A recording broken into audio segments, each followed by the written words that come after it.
Assalamualaikum warahmatullahi wabarakatuh dan selamat pagi kepada para hadirin sekalian. Kita akan mulakan program kita dengan nyanyian lagu Negaraku dan nyanyian lagu UTHM. Hadirin diminta untuk bersedia.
Teroka. Sidang hadirin sekalian, sidang majlis dengan sukacita menjemput saudara Muhammad Luqman Hakim bin Omar untuk mengetuai bacaan doa. Majlis dengan hormatnya mempersilakan. Assalamualaikum warahmatullahi taala wabarakatuh. Kita mulakan majlis kita dengan membaca kitab Al-Fatihah.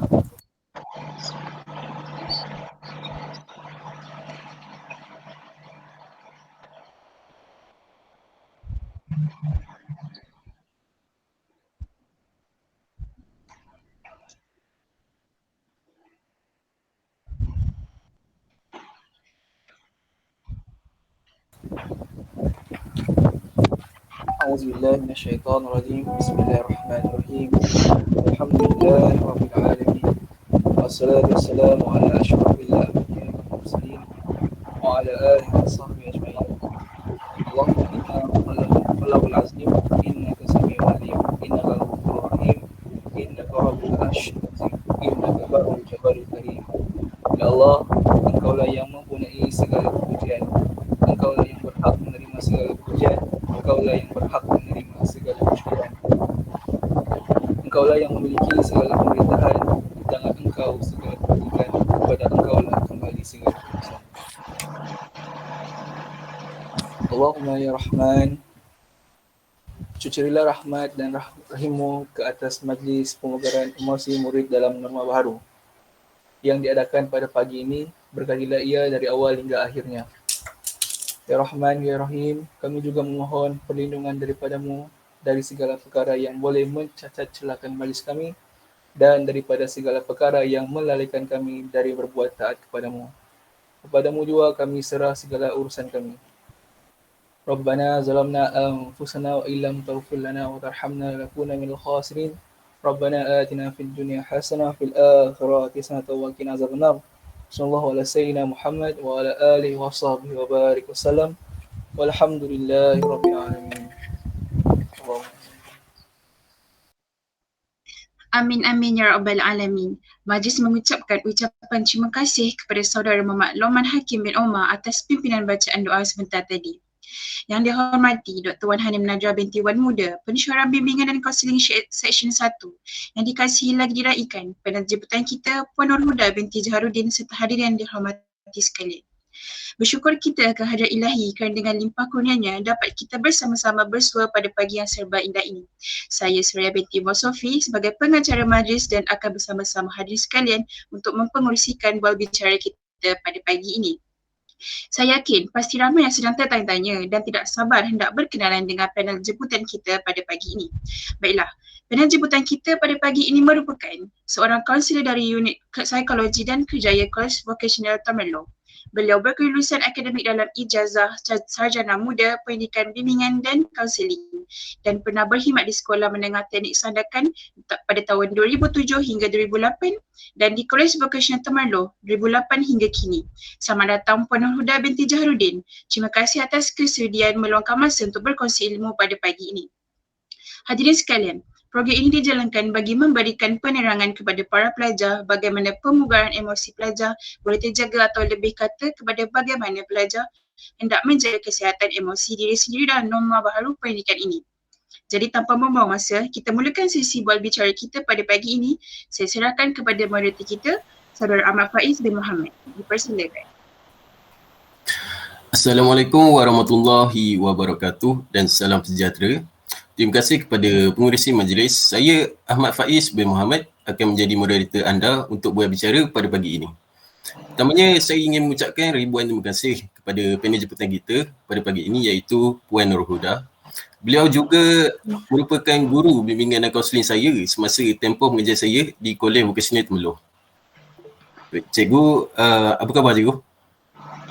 Okey, alhamdulillah baik. Alhamdulillah. Saya baik. Seperti yang kita tahu sekarang ni, dekat Malaysia ni kita telah dilanda satu wabak yang bernama COVID-19. Jadi kalau kat Pahang ni, bilangan kesnya tak berapa tinggi macam dekat Selangor. Cuma beratus dalam 162, tak silap saya. Jadi saya harap para hadirin juga siap-siap belaka. Stay at home, itulah ungkapan yang sering kita dengari sekarang kerana di negeri kita telah dilanda oleh satu wabak baru yang sangat membahaya.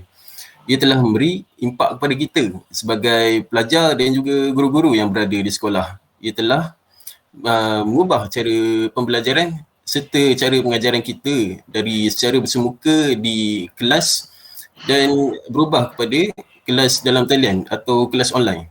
Sikit sebanyak, ia telah memberi emosi murid terganggu untuk menerima norma baru ini. Jadi, pada pagi ini, kita akan mendengar pendapat dan penerangan panel jemputan kita berkaitan dengan pemugaran emosi murid dalam norma baru. 3 soalan utama yang kita akan dengari iaitu yang pertama, peranan ibu bapa dan penjaga.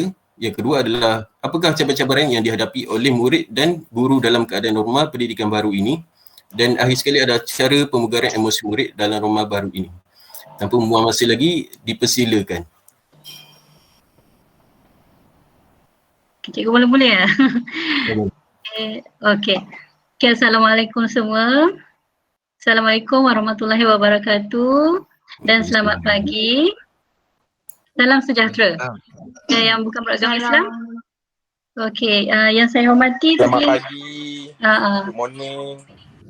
Morning. Okey, tadi saya dengar ada pegawai psikologi yang saya hormati Puan Nurhanim ya? Ya betul. Okey, pegawai psikologi dan kaunseling Universiti Tun Hussein UTHM. Okey, yang saya hormati juga saudara pengurusi majlis, terima kasih saudara moderator Ahmad Faiz. Okey, dan yang saya kasihi semua adik-adik pelajar sekalian. Okay, sebelum saya mulakan, kita santai-santai je ya, emosi kan. Okay, tanya ni menarik, Alhamdulillah ya untuk kita kupaskan. Okay, sebelum tu nak tahu memang semua ni belum lagi masuk ke UTHM ya? Ke kampus? Belum lagi. Ataupun yang dah ada? Belum masuk lagi, nama je. Belum masuk lagi. Belum jejak semua belum? lagi. Belum. Macam mana rasa ya? Belum. Rasa Tapi dia nampak macam semua dah macam tu. Tapi Alhamdulillah semua muka pun cikgu tengok, saya tengok, cikgu pula ya. Saya tengok memang nampak macam siswa dah Ya bagus. Semangat pagi-pagi macam ni ya. Sekarang ni bercakap tentang emosi. Bukan je pelajar, cikgu pun semua teremosi, ibu bapa pun teremosi dalam norma baru ni. Okey? Okey, jadi kita mengulas topik kita lah ya. Okey, pemugaran emosi dalam norma baru. Sebelum ni ada juga Pak Is cakap pembugaran. Tapi saya pembugaran dengan pemugaran tu memang dua benda yang bagi saya lain sebab pembugaran tu lebih kepada macam keremajaan. Bugar apa semua kan. Tapi kalau pemugaran, okey, kalau cikgu tunjuk slide boleh? Boleh tu. Sekejap ya. Okay, tak apa ya kalau bahasakan cikgu sebab biasa kita bagi cabar memang cikgu kan. Boleh cikgu. Boleh ya. Semua anak-anak murid. Semua sebaya ke? Sebaya. Sebaya. Ada yang okey, boleh lah tu sebaya. Semua juga dari Kuala Vocational ke? Ada yang dari luar juga. Ada yang daripada luar ya, ada yang daripada poli. Okey, tak apa. Apa pun semua dalam bidang teknologi lah kan, pendidikan kan? Betul? Ya betul. Okey, bakal-bakal guru ni nanti mesti kena saya malam tadi pun ada dengan PD punya kita taklimat, memang ada pesan cikgu jangan menyerah kalah, memang teruskan apa pun netizen sebab sekarang netizen pun menghentam semua cikgu-cikgu pun sekali ya, pandai netizen. Adakah kita semua netizen? Ya. Ya, kita pun semua netizen. Kita semua netizen. Sekali lagi kita menggunakan media sosial, memang kita semua netizen. Okey? Okey adik-adik kita tengok dulu apa itu pemugaran. Boleh nampak Nampak tak saya cikgu? Cikgu tak nampak muka ni orang lain. Belum lagi cikgu. Belum ada cikgu. Belum ada? Belum nampak lagi. Apa itu? Saya dengar dari Sabah tu. Betul cikgu. Betul cikgu. Okey, sempat juga saya di sana dulu. Okey. Oh, kena window. Sekejap ya.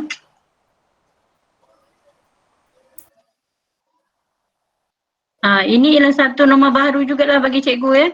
Walaupun baru 2 hari lepas cikgu guna ni, saya tengok nak memulakan pun dah tak tahu macam mana. Sekejap. Share.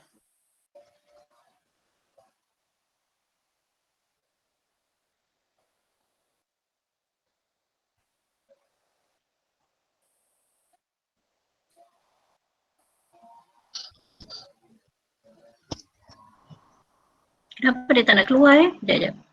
Kena buka dulu kan dia punya slide kan? Ya betul cikgu, buka dulu. And then share guna window atau ni. Okey, kemudian tekan di present ya. Present. Betul. Window. Okey, sudah. Okey, boleh? Okey, nampak dah kan? Nampak cikgu.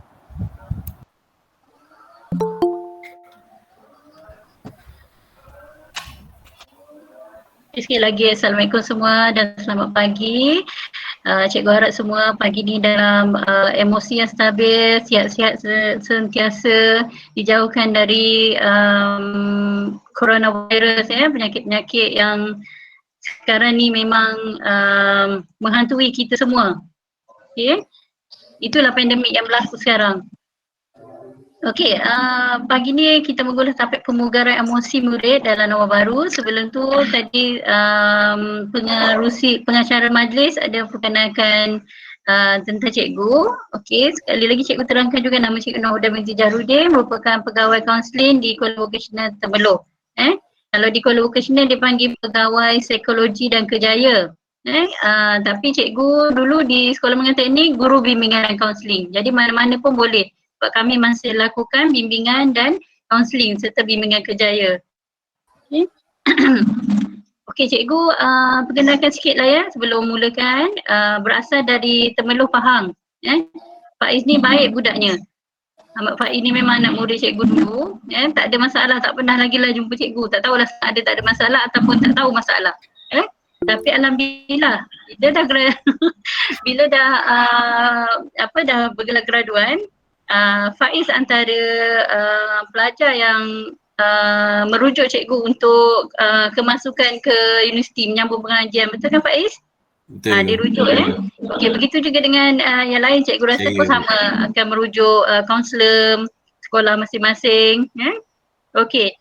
Kita pergi kepada pembugaran. Tadi cikgu kata pembugaran kan, pembugaran tu lebih kepada peremajaan, membugarkan satu benda. Tapi apa itu pemugaran emosi? Emosi ni semua tahu, semua orang ada emosi. Emosi tu ialah dari diri sendiri. Cara kita mengawal emosi semua orang ada.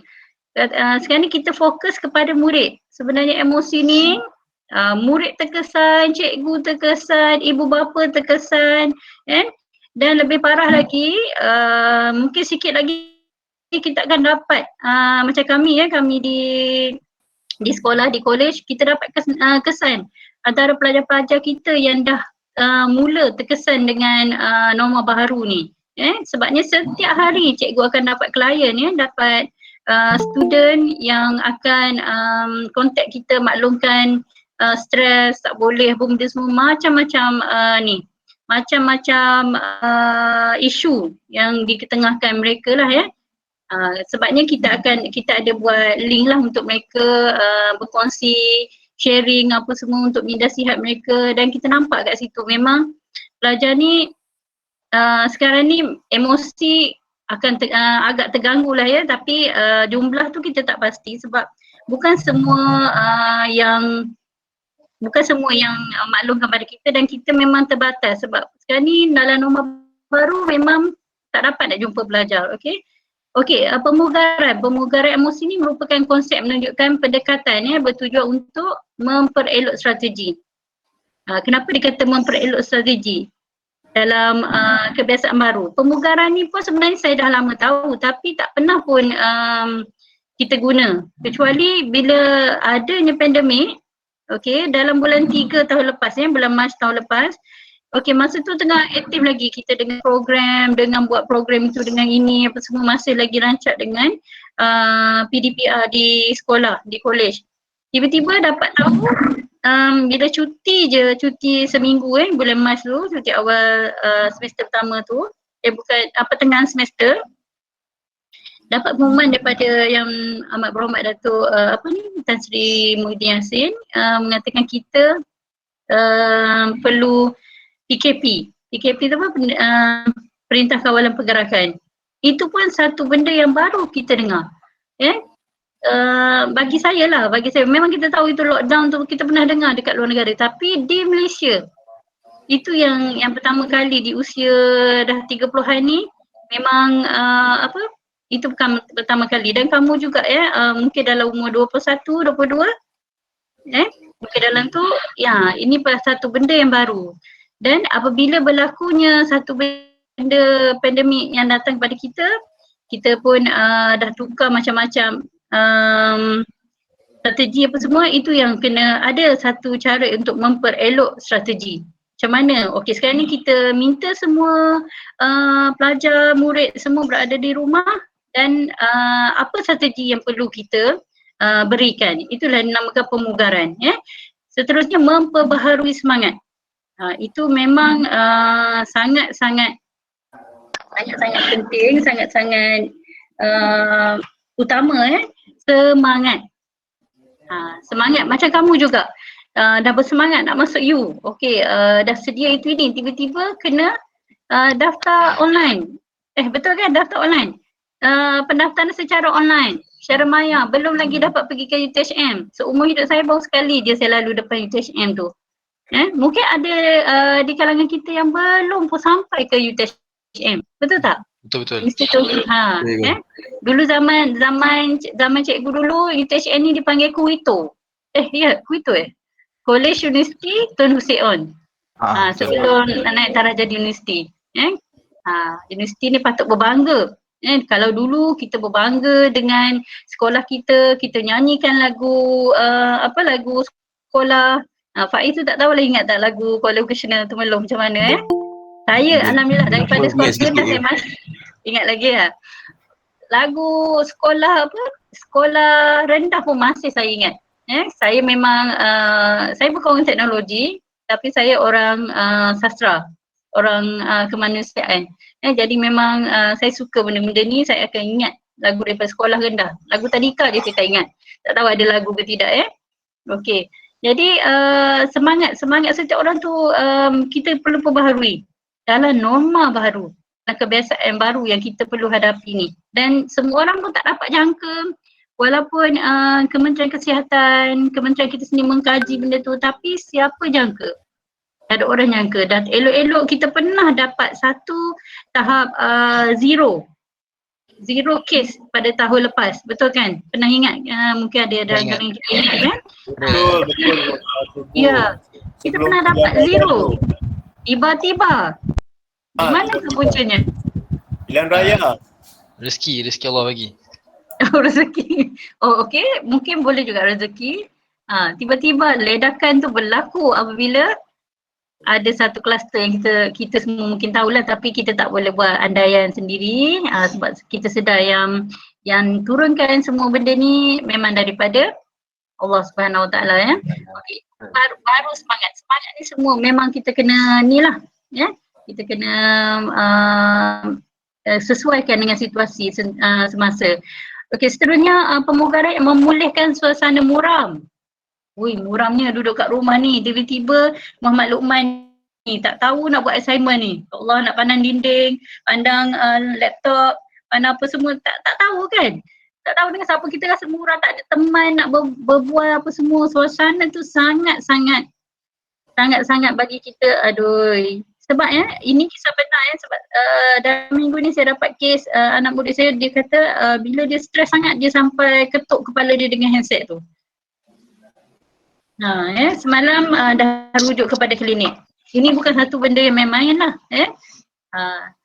Jadi memang suasana muram tu sebab kita kadang tu saya pernah jadi pelajar, pernah jadi murid, pergi ke sekolah, pergi ke kolej ialah satu benda yang seronok sebenarnya.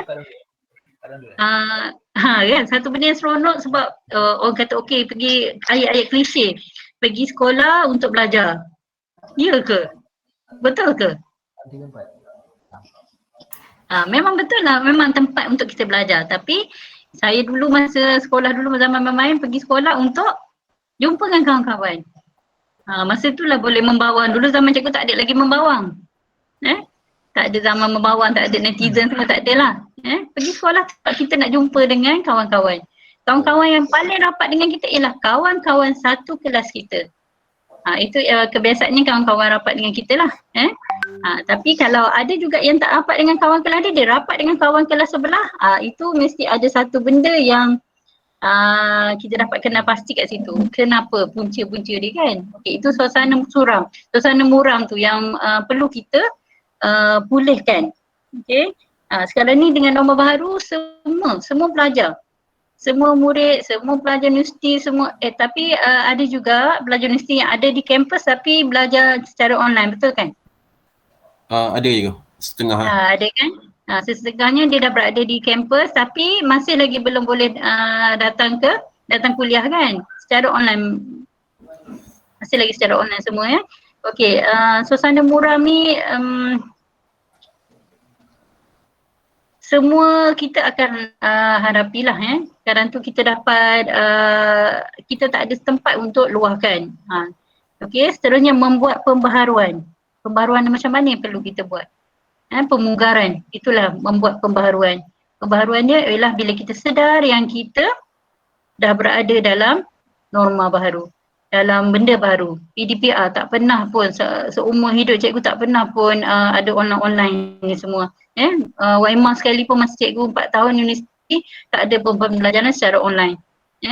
Dulu SMS pun tak ada. Kalau tak nak telefon public, tahu kan telefon public masuk duit 1 sen 2 sen tu. Telefon okey tanya lecturer. Masih ada lagi ke sekarang? Dah wujud sudah tu. Kira wujud sudah tu ya. Maka masa di Sabah itu pun sudah lama tidak cikgu jumpa. Itu tahun 2007-2008 cikgu kat sana. Sabah di mana tu? Siapa tu di Sabah? KK. Ya? KK. Okey, KK sudah maju. Dulu masa zaman cikgu hanya ada satu saja shopping kompleks. Sekarang sudah banyak Okey, selain tu sambil-sambil tu boleh lagi cikgu berkenalan Okey, daripada Johor ada juga sini. Ada. Oh, Johor mestilah UTHM. Lepas tu Sarawak ada? Ada. Oh, ada. Jadi satu Malaysia lah ya. Perlis pun ada juga ni. Perlis pun tak ada Okey, tak apalah. Ada. Tapi yang penting kita semua satu Malaysia Okey, insyaAllah. Okey, pemugaran ini dalam situasi pengajaran dan pembelajaran sama ada yang berlangsung di bilik darjah atau di luar bilik darjah. Okey. Sebenarnya pemugaran emosi ni munculnya bila kita PKP, kemudian kami dapat modul di peringkat sekolah ni dapat modul pemugaran emosi. Orientasi pemugaran emosi pelajar untuk kemasukan. Okey, pelajar ni yang dah bercuti lama, kemudian hujung bulan Jun dah mula ada pelajar masuk belajar di sekolah, di kolej lah terutamanya dan sekolah menengah harian biasa tak silap saya bulan 7 pelajar-pelajar SPM. Okey, itu jadi diwujudkannya modul pemugaran emosi ni. Okey, itu salah satu yang, tapi sekarang ni pemugaran emosi bila PDPR sekarang. Sebab ini lebih mencabar. Kenapa lebih mencabar? Sebab semua itu dah kita tengok yang memperbarui semangat tu. Kebanyakan pelajar, guru-guru semua dah tak ada semangat. Dah memang dah hampir burn out, dah hampir stres. Sebab saya sebagai cikgu kaunseling, guru kaunseling, pegawai kaunseling, bukan saja terima klien daripada kalangan pelajar. Cikgu-cikgu sendiri pun telefon, malam-malam ada yang telefon, ada yang mesej, sehari kadang tu sampai 2 orang, 3 orang cikgu yang mengatakan mereka stres dengan pelajar, mereka stres dengan cara nak capai yang internet, semua mereka stres lah. Jadi walaupun tidak sekadar perkongsian, telefon, maklumkan macam ni, tapi kita tahu itulah sebenarnya situasi yang melanda kita. Jangan kata cikgu kaunseling tak ada stres ya. Saya hampir 2 minggu saya stres. Saya sedar saya stres. Sebab apa? Sebab anak saya kena marah. Anak kena marah apa benda semua, kita tak boleh nak masak, kita tak boleh apa, kita rasa kita stres. Tapi sebagai individu yang macam saya tahu apa kekuatan dan kelemahan di sendiri, kita cepat-cepat perbaiki. Okey. Seterusnya kita tengok kebiasaan baru. Kebiasaan baru ni merupakan tindakan atau tingkah laku yang baru. Tindakan dan tingkah laku yang baru, contohnya medium yang kita sampaikan sekarang ni. Ni baru ni, sebab apa saya walaupun saya dah pernah present sebelum ni, nak klik present pun masih lagi terkias-kias sebab baru bagi saya. Medium yang kita gunakan untuk sesi biasanya macam ni kita buat ceramah ni, kita panggil penceramah datang ke tempat kita, ke college kita, ke sekolah kita, universiti kita panggil, kita bersemuka. Tapi sekarang tidak lagi, kita banyak menggunakan medium-medium atas talian ni lah. Seterusnya tidak seperti kebiasaan untuk dijadikan standard, biasa. Boleh dengar lagi suara saya? Boleh cikgu. Boleh. Tidak seperti biasa. Tidak seperti biasa tu macam mana? Macam kamu, okey, biasanya kamu dah dalam setting dalam kepala nak masuk universiti, nak masuk sekolah, mesti akan mak ayah hantar, ibu bapa hantar, okey, nanti akan ada pendaftaran, akan diberikan taklimat di dalam dewan, akan ada diberikan asrama, okey, dah bayangkan macam mana katil kamu, dah bayang, semua tu kita standard biasa. Tapi kebiasaan baru lain. Itulah kita dah bergelar pelajar UTHM, tapi masih lagi atas katil sendiri kat rumah dalam bilik. Mengadaplah bilik sendiri, mengadap lagi mak ayah kita, adik-beradik kita. Itu kebiasaan bukan dah bukan standard biasa. Okey. Atau juga kebiasaan baru disebabkan oleh sesuatu perkara seperti pandemik, penyakit-penyakit. Ya, itu memang disebabkan oleh pandemik lah kita dapat kebiasaan baru ni, norma baru ni. Okey. Agak-agak kalau tak ada coronavirus ni, COVID-19 ni, COVID-19 ni, kita ada tak kebiasaan baru ni? Tak ada, maknanya orang lain ada tapi kita tak ada. Betul. Kita takkan jadi macam ni. Contohnya macam di negara mana tu yang dah boleh, New Zealand, Australia sebanyak-banyaknya yang saya follow lah dia orang dah boleh, murid-murid dah boleh pergi ke sekolah sebabnya kes di sana dapat terkawal, terkawal, tak tahulah jenis macam mana apa semua, tapi mereka dapat ke sekolah melakukan rutin biasa, tapi kita tidak. Dan lebih menyedihkan lagi, kalau dalam norma baru ni, anak-anak yang baru nak kena ABC. Cikgu bagi contoh yang terdekat lah, anak cikgu 2 tahun 2019, 2020, 2021 di rumah, dan dia tak ada feel langsung, tak ada rasa nak buat kerja sebab banyak masa di rumah. Sebenarnya emosi dia, bila kita suruh dia rasa macam kenapa, ni kan cuti, kenapa kena buat, tunjuk dah macam-macam apa benda semua, orang lain belajar apa semua kat rumah, tapi tak sama. Sampai ada satu masa bertanya, bila sekolah nak buka? Sempat bersekolah dalam 2-3 bulan sebelum ni. Murid-murid ni mampu bangun pagi, pergi sekolah sampai pukul 2, kemudian sambung lagi dengan kelas kafar petang, boleh. Mereka ada semangat. Tapi bila kebiasaan baru ni berada di rumah, nak bangun pagi susahnya. Rutin tu semua dah tak boleh. Walaupun hanya kadang tu ada 2 subjek saja, 2 mata pelajaran saja yang cikgu sediakan kerja rumah apa semua kan. Tak boleh. Mereka bukan semua tapi kebanyakannya mereka rasa macam dah lah tak ada cikgu depan apa semua kan. Lepas tu suasana di rumah lain dah tak biasa, tak macam biasa. Okey, kebiasaan baru juga dalam usaha mengadaptasi kaedah baru. Memang kaedah-kaedah ni siapa yang perlu usahakan? Di peringkat pengurusan, di peringkat tenaga pengajar. Biasanya lah untuk yang dengan murid ni lah dan pada tu kita tengok sebenarnya siapa yang terkesan dengan norma-norma baru ni semua. Okey? Okey, cabaran yang dihadapi murid dalam norma baru ni. Pertama sekali memang emosi. Okey. Kita tengok kalau macam cikgu tak mengajar sekolah rendah tapi kita ada anak di sekolah rendah, emosi dia memang belajar sekolah rendah ni memang nak jumpa kawan-kawan.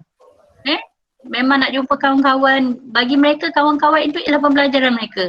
Masa nak bercakap sebab mereka tak biasa belajar tanpa ada cikgu di depan. Malah emosi ni juga bukannya terkesan pada murid. Ibu bapa di rumah pun nak mengajar terpaksalah terpaksalah ibu bapa terpaksalah jadi ustazah, terpaksa jadi cikgu bahasa Inggeris, terpaksa jadi cikgu pendidikan jasmani, cikgu matematik. Malah ibu bapa juga ni akan jadi semua cikgu. Dan anak-anak ni dia jadi macam sedikit mak aku ni bukannya sekolah, bukannya tahu tu tapi semua benda dia sebabnya dalam pemikiran masih lagi tak sama macam cikgu ajar. Itu bagi murid yang yang sekolah rendah yang mula-mula lah mesti akan ada cakap cikgu ajar lain, mak ajar lain. Nak pula ajar cara-cara mengira matematik sebabnya zaman cikgu dulu kalau matematik lain cara kira tapi bila sekarang ni cikgu tengok anak-anak cikgu belajar lainnya cara. Kita dulu lebih kepada congak-congak dapat jawapan tapi sekarang ni dia ada selok-belok itu ini tengok jawapan sama je. Tapi dia ada cara kerja dia, emosi pelajar ni lagi satu kita kena tahu. Okey, bukan semua dalam kalangan murid-murid ni bukan semua keluarga yang senang, bukan semua keluarga yang stabil kan. Ada golongan B40 ni yang perlu kita titik beratkan emosi mereka lah. Golongan B40 ni sebenarnya yang paling terkesan. Tapi ada juga golongan T20 yang baru-baru ni pun saya dapat klien terlebih lengkap sempurna, capai internet laju tapi tak boleh nak berhadapan dengan, tak boleh nak ikut kelas apa semua sebab masa yang ada dihabiskan dengan bermain game. Betul mak ayah dia sediakan semua komputer, kerusi yang selesa semua. Yang lebih sedih lagi ada ibu yang telefon kena marah dengan anak. Sebab tak nak bangun pagi untuk join kelas online. Sebenarnya pelajar tu emosi dia pun dah terganggu juga sebabnya dia rasa macam dekat rumah dia tak ada buat apa-apa, tak keluar rumah pun. Sekarang ni dia memang tak boleh nak keluar rumah, nak cari, biasanya ketua keluarga je yang boleh sekarang ni dengan PKP ni. Jadi mereka banyak habis masa dalam rumah. Jadi cari satu benda yang menyeronokkan itulah main game. Sebelum ni walaupun dia main game tapi dia kena bangun pagi, dia kena pergi ke sekolah. Jadi nak kena pergi juga. Tapi sekarang ni tak mandi pun ada, tak mandi, bangun-bangun apa semua, basuh muka semua terus je mengadap kerja. Ada macam tu tapi terpulang sebab apalah kami di peringkat sekolah ni kita sentiasa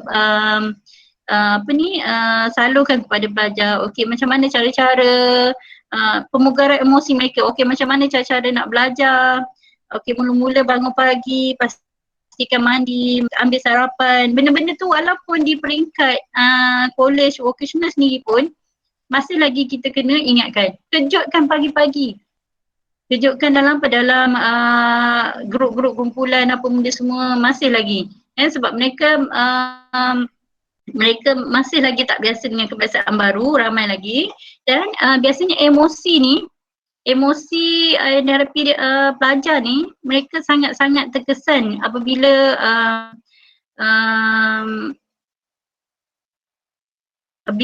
macam ni contohnya mereka ni lagi seronok berhadapan dengan lagi seronok menghadap game dengan daripada PDPR.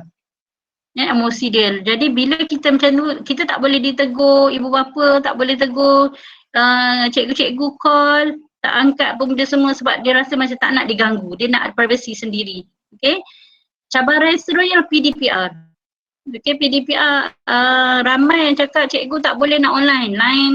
Line macam mana? Tak kuat. Bila contohnya macam bila kita on camera tak boleh apa semua. Ada yang cakap jangan pakai unlimited lah apa semua. Cikgu sendiri tak tahu sebab cikgu pun pakai wifi je. Tapi itu ada kata cikgu saya tak boleh masuk kelas, line tak okey apa benda semua. Okey, itu cabaran-cabaran PDPR. Selain tu cabarannya bila terpaksa berkongsi dengan adik-beradik lain, gadget apa benda semua laptop ke telefon untuk satu masa yang lama belajar menggunakan telefon memang satu benda yang tak praktikal. Okey, jadi mungkin dalam satu keluarga tu tak ada langsung laptop. Hanya menggunakan telefon je. Sekarang ni pun bantuan banyak telefon B40. Pak cikgu tahu benda ni sebab tak boleh nak mohon, tak tahu macam mana kan. Jadi cikgu yakin ada yang dalam kalangan kita yang dah rapat pun kerajaan dah bagi kita kemudahan tu tapi benda tu sangat terbatas. Okey. Seterusnya medium pembelajaran. Biasanya sekarang ni kalau di sekolah guna akaun delima. Pernah dengar tak adik-adik? Tak pernah ya. Akaun delima. Tak pernah? Tak pernah. Okey, setiap cikgu, setiap pelajar di sekolah, nanti adik-adik kalau nak posting mungkin 4-5 tahun akan datang, tak tahulah macam mana ni, tapi semua pelajar bermula daripada sekolah rendah sampailah ke kuliah vocational ni, ke tingkatan 6, semua ada akaun delima. Jadi akaun tu yang digunakan untuk dia panggil Google Teams. Masuk dalam tu lah, menggunakan Teams tu, medium tu. Walaupun anak saya sekolah rendah tak adalah yang bersemuka Google Teams tu. Tapi setiap apa yang dihantar tengok nama dia dah ada. Dah ada dalam akaun tu. Okey, dah cikgu dia dah setting kat situ ya. Media pembelajaran ni memang sangat-sangat lain dalam norma pendidikan baharu ni. Okey, seterusnya capaian internet yang dihadapi pelajar, murid ni. Capaian internet tu. Okey, ni tak payah cakap lah. Dekat tempat saya sendiri Temeloh pun mungkin Pak I tahu kalau dekat rumah saya kalau tak pasang wifi ni, line kami memang teruk-teruk sangat. Tak ada satu line pun, DG tak ada, Unify tak ada. Padahal kami ni dekat dengan bandar lebih kurang tak sampai 10 km je. Itu di peringkat kita boleh usaha tapi di peringkat murid-murid kita tak tahu. Ada yang memang tinggal di kampung tapi tak ada lagi lah yang duduk atas pokok. Kecuali cikgu tengok yang di Sabah tahun lepas tu. Ada yang viral belajar atas pokok tu. Sanggup dia panjat pokok. Sekarang ni ramai yang tak pandai panjat pokok pun. Hebat pelajar tu sebab nak cari capaian internet akses ni. Okey. Peperiksaan penilaian secara online ni. Cabaran yang perlu dihadapi oleh pelajar murid-murid sekarang. Peperiksaan penilaian secara online ni contohnya penilaian PB dia. Cikgu mesti kena siapkan ni, kalau tak hantar tak ada markah apa semua ni. Bukan semua pelajar dapat ketulusan pun kita boleh ragui. Kalau di rumah contohnya. Sebab sekarang ni banyak pula isu yang kata semua kerja sekolah tu semua mak ayah yang sediakan. Mak ayah yang tolong buatkan. Begitu juga kalau yang jawab exam ni. Boleh jadi mak ayah yang tolong jawabkan. Betul tak? Tapi kalau di universiti tak tahulah pula ya. Sebab kalau saya anak saya belajar di menengah pun memang saya tak akan tolong lah, biar dia buat sendiri. Biar dia belajar berdikari. Okay. Tapi cabaran lain support system. Support system ni biasanya ibu bapa lah. Okay. Ada yang dalam kalangan murid ni terutama di menengah mereka bekerja. Kenapa perlu bekerja? Sebab mereka tak ada, kalau tak bekerja mereka tak dapat internet tak dapat, nak beli phone pun tak dapat, jadi mereka kena bekerja untuk kelangsungan hidup. Okey, jadi dari situ memang mereka dah mengganggu sangat-sangat pembelajaran dan norma baru. Emosi lagi tak sama dengan kawan lain, bila cikgu pun cari apa benda semua. Benda ni sangat-sangat terkesan dalam diri murid-murid sekarang ni. Okey, seterusnya kita pergi kepada sikap dan disiplin pelajar tu sendiri. Okey, sikap dan disiplin. Okey, biasanya tapi ni disiplin pelajar tu di sekolah kita tak boleh apa komen korelasi tu tak boleh berhubung tak boleh kita kaitkan dengan macam mana PDPR di rumah. Kita tengok contohnya katakanlah siapa ni yang nampak ni, Vincent apa ni? Katakanlah masa di sekolah dia ni memang budak yang bagus, baik apa semua kan, tapi bila PDPR kenapa nama dia Asyik tak masuk? Yang ni kan saya di pihak cikgu sendiri, cikgu pernah ada buat kajian kes, kajian kes tahun lepas punya norma baru PDPR.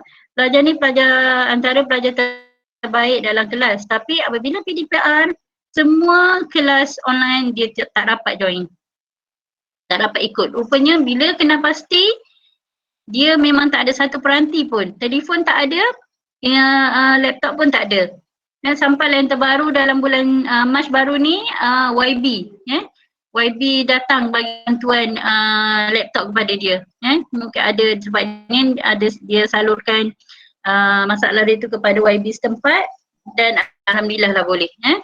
Itu memang keluarga tu memang kebetulan pula pelajar tu memang anak yatim. Ayah sahaja yang ada. Jadi ayah pun dah tua, jadi ayah pun lagilah tak tahu dengan norma baru ni. Okey, itu dia support sistem dia lain.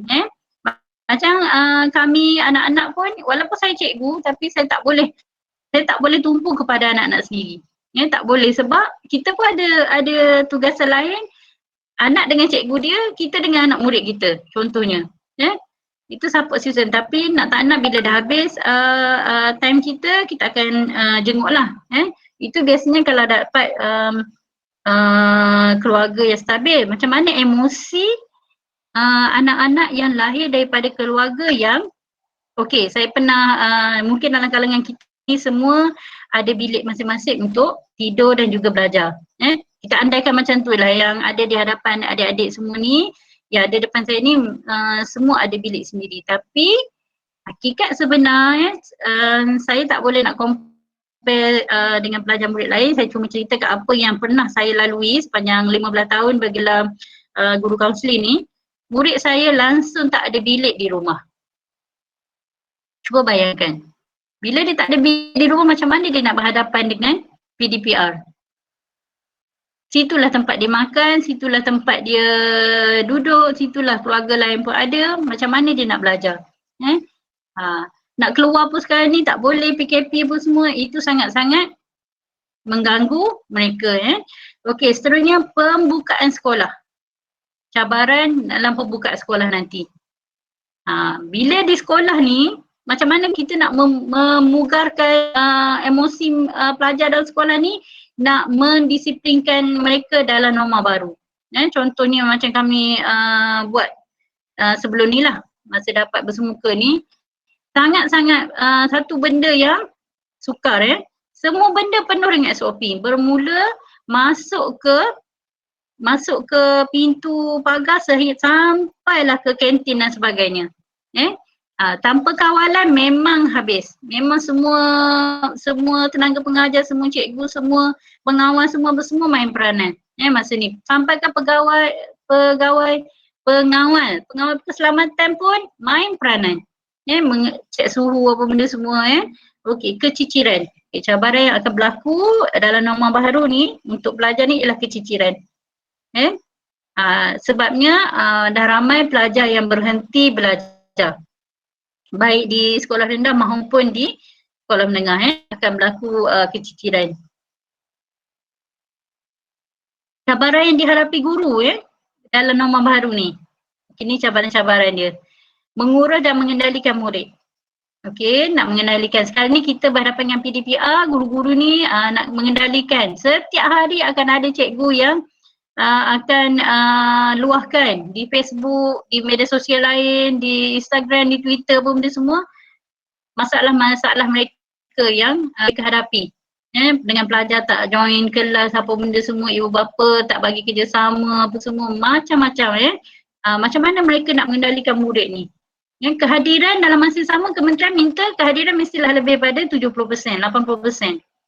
Sedangkan pelajar yang masuk kelas daripada 30 orang, 2 orang je. Yang hantar tugasan 2-3 orang je. Macam mana cikgu-cikgu ni nak menghadapi norma baru ni, PDPR sekarang. Okey, persediaan mental dan fizikal. Okey, baiklah malam tadi sahaja kami dapat maklumat yang ada cikgu daripada Kelantan, tak silap saya, daripada Tanah Merah. Ada berlaku pendarahan dalam otak akibat terlalu stres, darah naik. Itu persediaan mental dan fizikal. Cabaran yang dihadapi guru. Mungkin kita tak tahu apa yang guru ni hadapi apa semua, tapi yang pastinya sekarang ni dia telah ditidurkan untuk setelah operate kepala, buang segala darah beku apa semua yang blok tu. Jadi sekarang ni tengah ditidurkan. Ramai cikgu sekarang ni menghadapi stres, burn out. Pada bulan lepas saja kami di KPM dah adakan setiap sekolah wajib untuk dengar satu taklimat daripada pengurusan masing-masing tentang pengurusan stres dalam kalangan guru. Okey, ramai patuh dan laksanakan SOP KPM. Dalam masa yang sama guru-guru ni dia kena patuh. Dia kena ikut SOP yang telah ditetapkan oleh Kementerian Pendidikan Malaysia. Akan ada segala SOP tu semua kena ikut. Okey. Cabaran menguruskan keluarga semasa PDPR. Yang ni yang saya sebut tadi. Guru-guru ni selain dia berhadapan, selain dia menguruskan pelajar sendiri, murid-murid sendiri, dia kena uruskan anak sendiri di rumah. Kalau dulu pergi sekolah, okey balik nanti baru kita makan apa semua. Ini tidak, sarapan pagi kena sedia, makan tengah hari kena sedia, bagi cikgu perempuan lah, cikgu lelaki ke. Benda-benda tu sangat lari daripada rutin biasa, lari daripada norma biasa. Ini sangat-sangat cabaran. Lagi satu dengan bekerja, ada ibu bapa yang bekerja di rumah, dengan kerja lagi, dengan nak menguruskan anak-anak murid ni, anak-anak mereka lagi. Seterusnya cabaran seterusnya cabaran guru ni perlu mahir platform digital dan teknologi. Jujur cikgu cakap, zaman cikgu masuk universiti 2002. Kamu ada dah masa tu? Baru 2 tahun kan? 2-3 tahun. 2002 cikgu masuk universiti. Zaman tu zaman laptop yang tebal tu. Hanya dalam katakanlah dalam 1,000 orang tu ada seorang dua je yang mampu beli. Sebab laptop masa tu 3-4 ribu paling murah. Tapi cikgu hanya ada komputer. Tu pun komputer di makmal komputer. Nak menggunakan masa tu nak menggunakan komputer. Cikgu masuk U baru cikgu tahu macam mana nak tekan butang dekat CPU tu. Apatah lagi nak menaik apa semua ni. Memang masa tu orang nak masuk U pun semua pakai tulis tangan dan post. Sama je dah cikgu ni, tua lah dah. Zaman cikgu 2002 tu. Kamu baru lahir lah juga zaman tu cikgu terpaksa tulis tangan untuk mohon nak masuk universiti apa semua, lepas tu post. Dengan gambar apa semua ada dalam tu. Okay, bila masuk U tu memang baru pandai nak menggunakan, nak tekan CPU tu.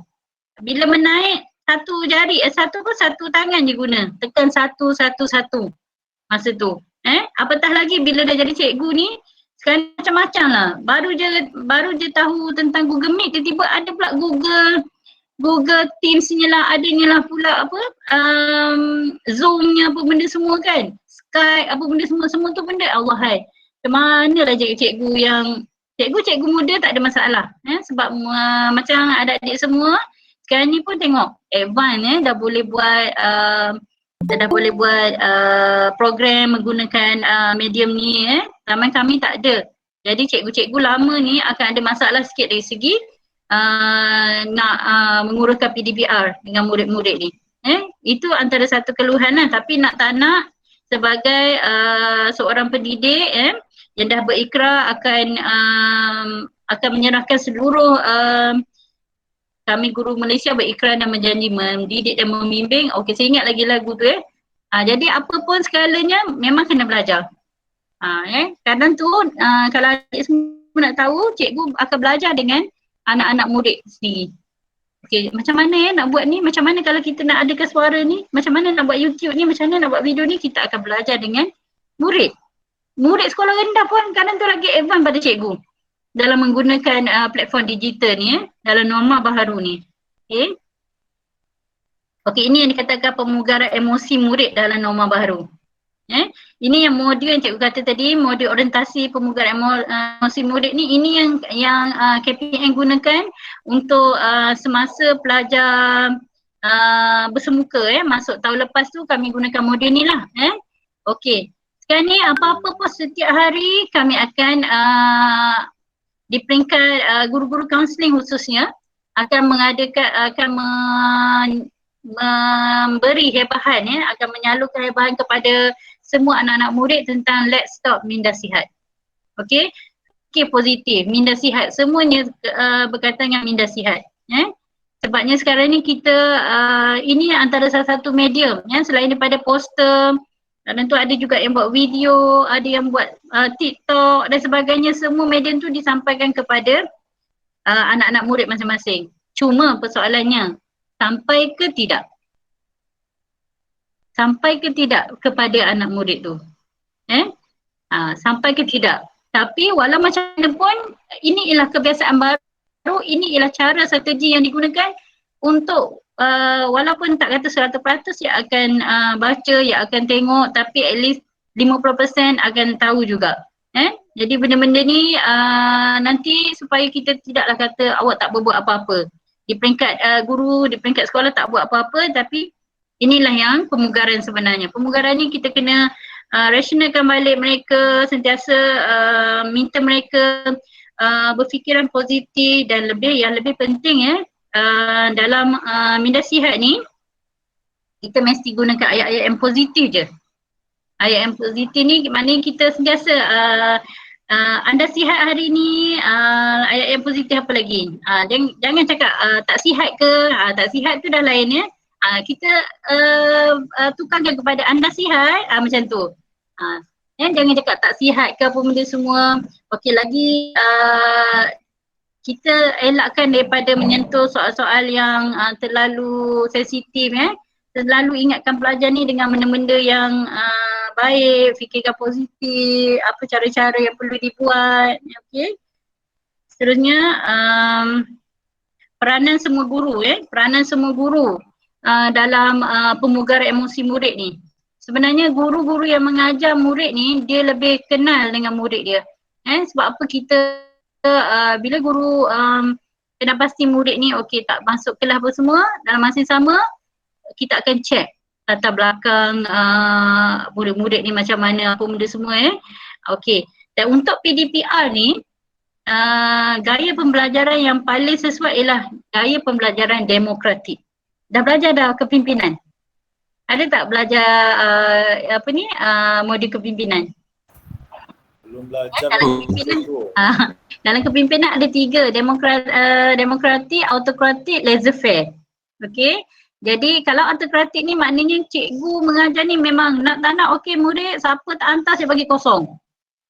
Yang hantar dapat markah penuh. Itu ialah sejenis yang autokratik.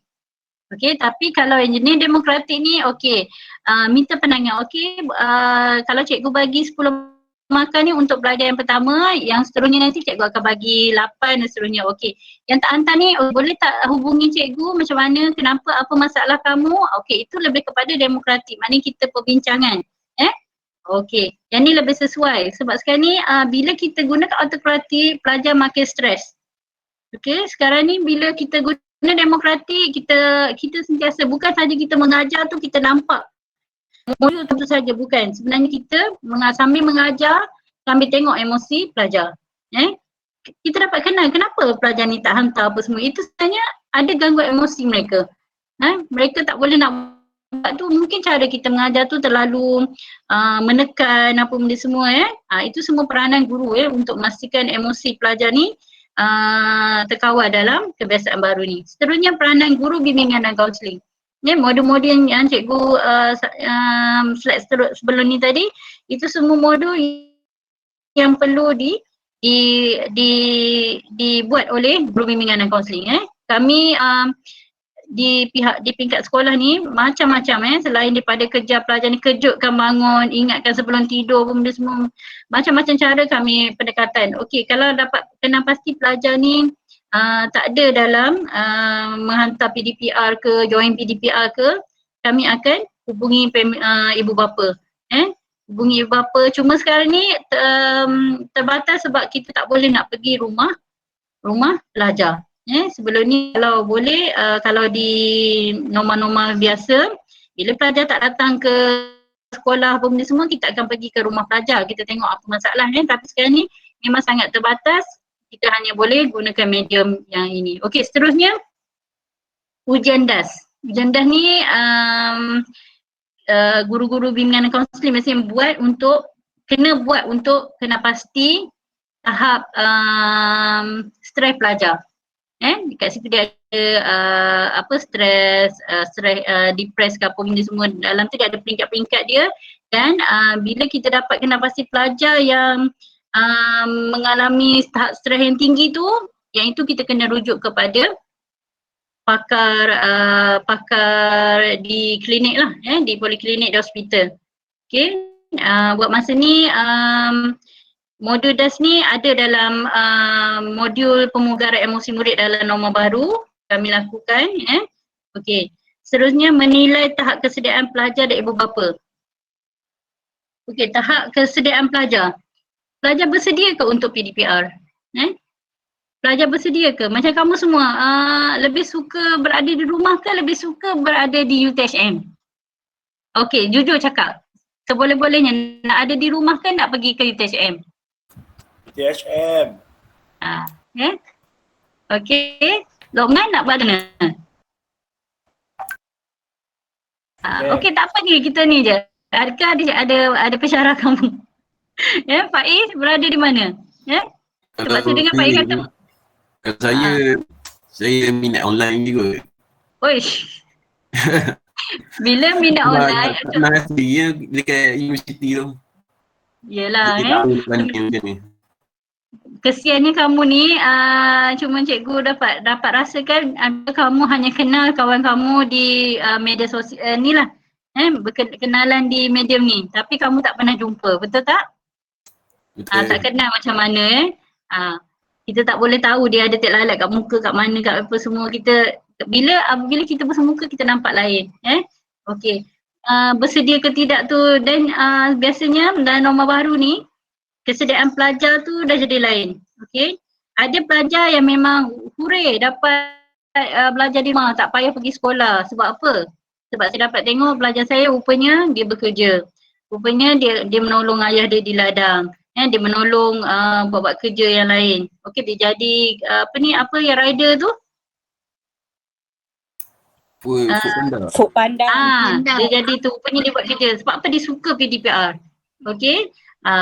Itu dari segi kesediaan pelajar. Ada juga pelajar yang macam, alah dia bagus, memang pelajar bagus, tapi di rumah dia tahu dia tak ada peranti-peranti tu. Dia tak ada macam mana kalau cikgu suruh hantar itu, nak ini, peri apa semua, tak ada. Benda-benda tu tak ada. Jadi dia memang akan mengganggu emosi. Okey, seterusnya ibu bapa.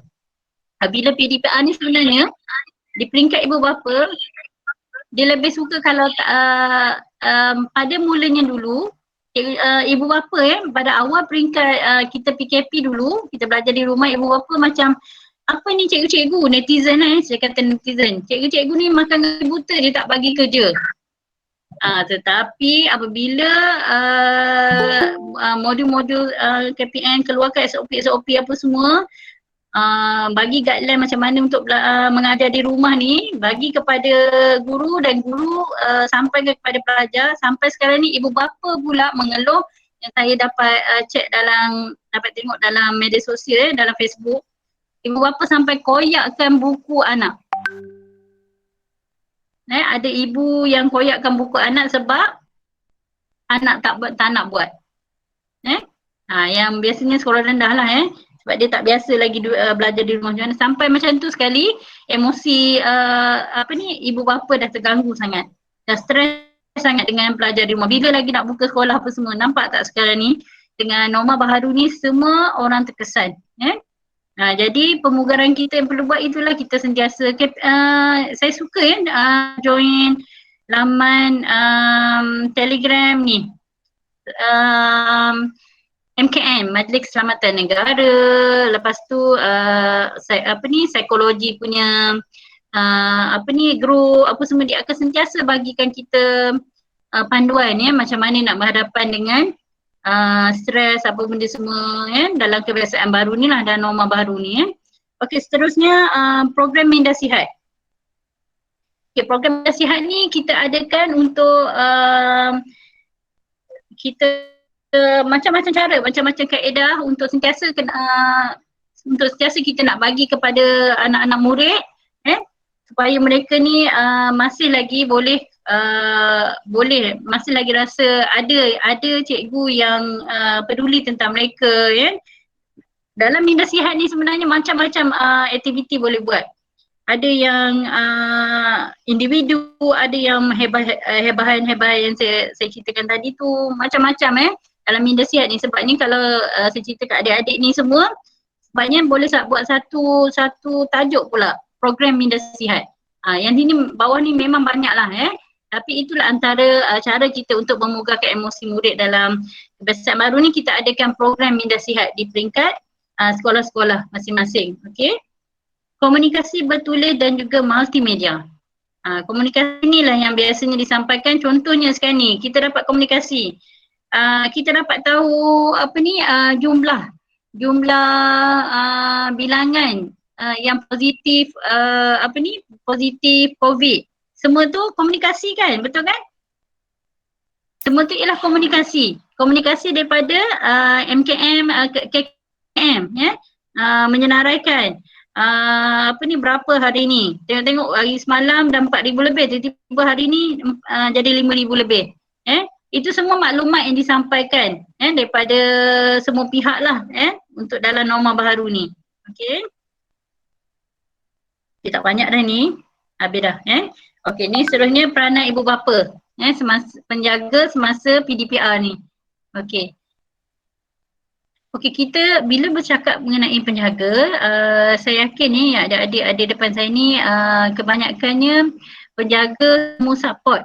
Semua bagi support. Itu sebabnya adik-adik hubung kait gaya didikan ibu bapa dengan kejayaan anak-anak sangat rapat Biasanya kalau anak-anak yang pergi sambung belajar ni memang di belakang ni ialah ibu bapa ataupun keluarga yang support.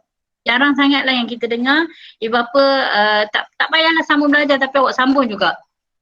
Itu jarang dengar tapi mungkin ada lah dan ada Zaman cikgu dulu ada tapi zaman sekarang ni kebanyakannya yang sambung belajar memang daripada keluarga yang nak kita jadi macam tu.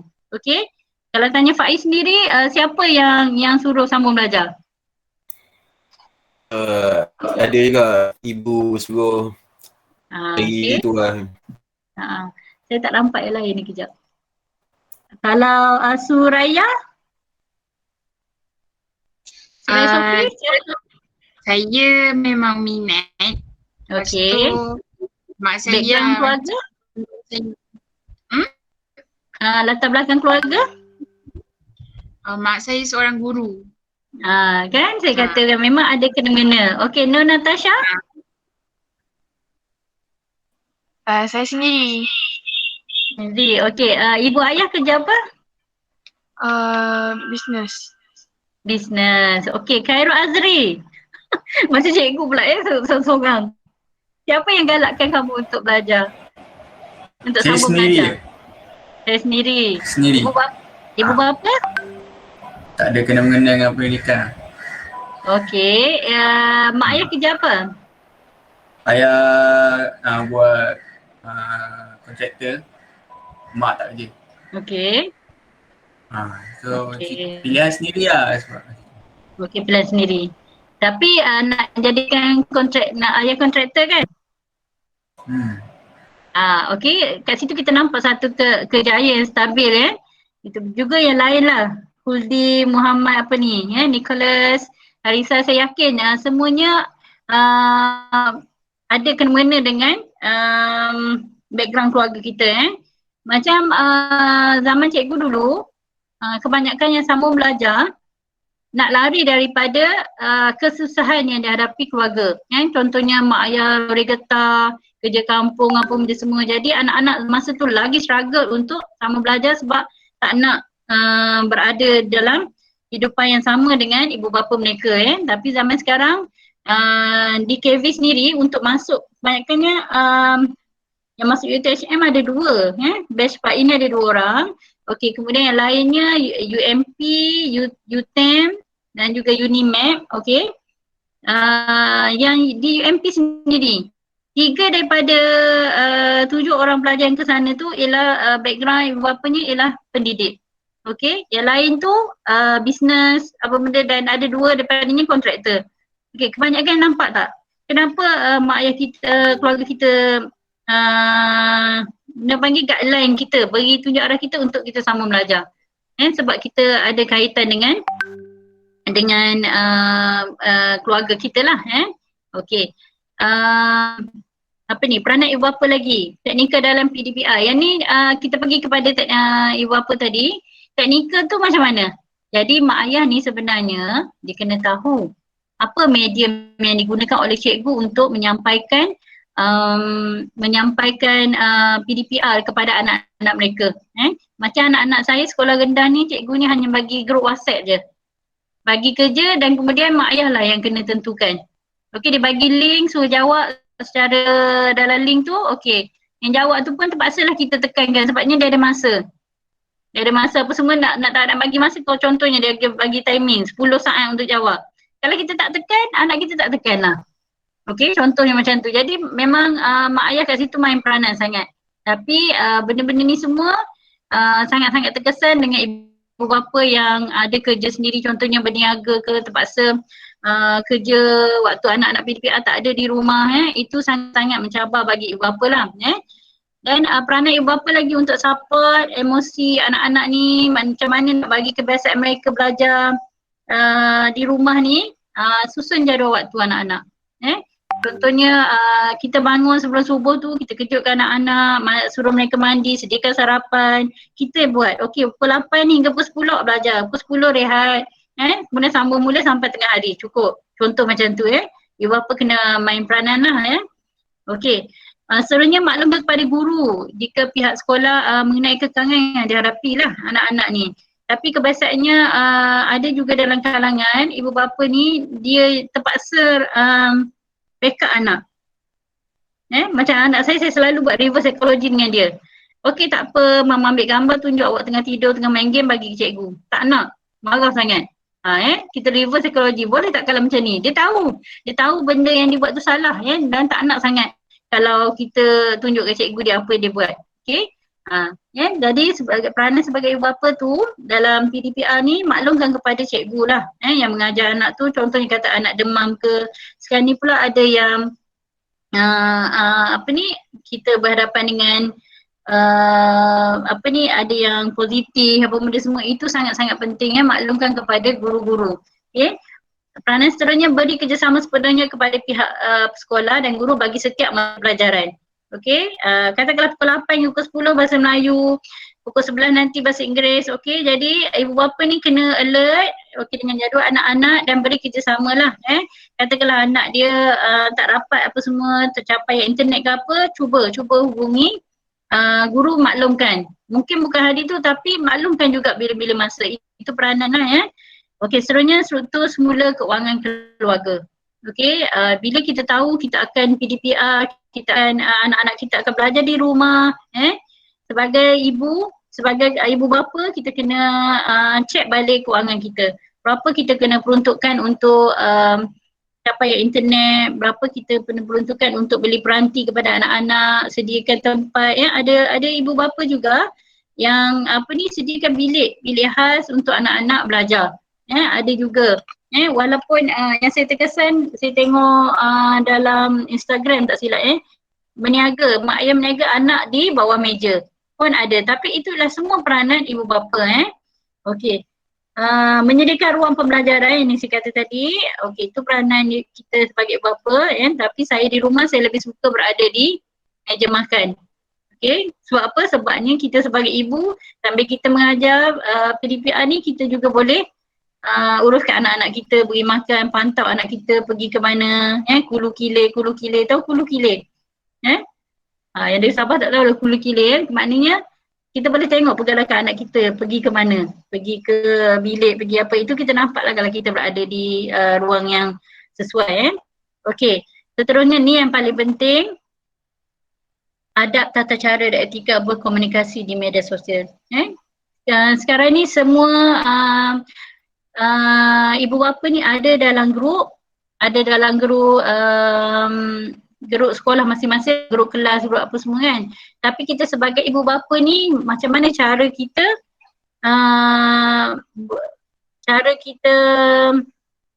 bagi mesej, cara kita tulis, cara kita nak berkomunikasi dengan guru, macam mana cara kita berkomunikasi di media sosial. Kadang tu ibu bapa ni ada juga yang tulis macam-macam tentang sekolah anak dia, tentang cikgu, tentang apa benda semua kan. Okey, itu kita sebagai bapa kita kena tahu cara tu semua. Barulah kita boleh terapkan pada anak-anak. Sebenarnya untuk adik-adik semua saya pernah tengok kajian daripada kawan saya ni, emosi murid-murid ni sebenarnya sangat berkait dengan persekitaran dan cara didikan ibu bapa. Saya sendiri buat masa kajian saya di Universiti Lui ialah gaya keibuapaan dalam pembentukan jati diri anak-anak. Jadi benda tu memang lebih pada 90% memang bersetuju bahawa gaya didikan ibu bapa itu memang membentuk emosi dan juga sikap anak tu. Itu yang saya kaitkan tadi dengan adik-adik sekalian ni yang masuk ke sini ni, ada tak ibu bapa support? Ada tak dorongan daripada ibu bapa, daripada adik-beradik, apa benda semua kan? Itu sebenarnya kajian tu memang dah banyak yang orang buat. Memang sangat-sangat berkait lah. Okay, berbanding dengan yang kurang daripada support system lah, yang tak beri support. Okay, untuk menentukan kejayaan dan juga kestabilan emosi pelajar ni. Okay, biasa situ je untuk ni lah. Kok ada Faiz nak tanya lagi ke? Baik. Terima kasih atas pandangan dan penerangan panel kita. Jadi untuk kita untuk tajuk kita pada hari ini iaitu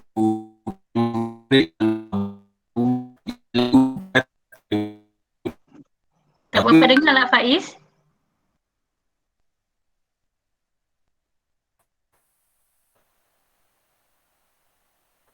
Hello, dengar? Lain cikgu ke lain Faiz je yang ni? Yang lain dengar ke? Faiz punya. Naik Faiz. Dengar Faiz. Tadi cikgu tak dengar apa yang Faiz cakap. Okey, teruskan Faiz. Okey, sebab ni benda baru dan ada dengan tak dengar Ahmad Faiz. Kan tak? Tak dengar. Betul Saiful cakap, Saifullah. Khairul Azri pun cikgu ada nama anak murid, Saifullah pun ada, Luqman Hakim pun ada, Adam pun ada, Mursyid pun ada. Mursyid pun tahun 1 ada anak murid cikgu. Dengar? Boleh dengar ke? Sekarang dengar. Okey. Apa silap? Okey. Boleh kita dapat pada Faiz ulang semula. Saya try tukar.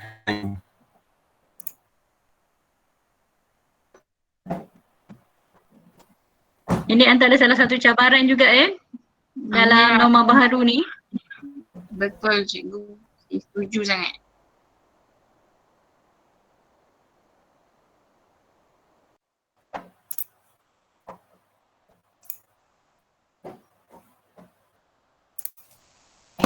Hello?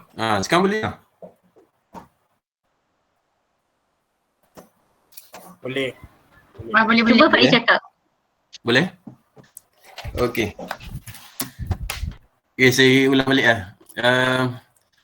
Terima kasih atas pandangan dan juga penerangan oleh Puan Nurhuda. Jadi saya akan rumuskan sedikit sebanyak daripada penerangan tersebut. Dari sebab lockdown ni antara benda yang baru terjadi kat Malaysia ni, antara pendekatan yang kita boleh buat adalah membantu semangat mereka dan juga pulihkan suasana muramnya. Dan juga cabaran daripada murid, iaitu emosinya terganggu. Bukan kepada murid saja, iaitu kepada guru dan juga ibu bapa juga terkesan daripada tu. Betul peranan ibu bapa juga untuk melancarkan sesi PDPR kepada anak-anak dia, iaitu dengan susun jadual, memberi kerjasama kepada guru dan yang paling penting adalah menjaga adab dan tata cara dan juga etikanya.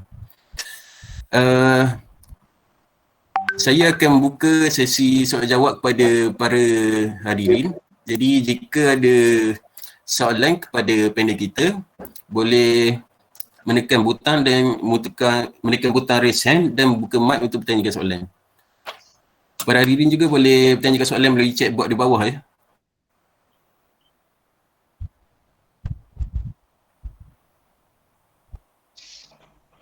Banyak yang saya belajar istilah-istilah dalam Google Meet ni.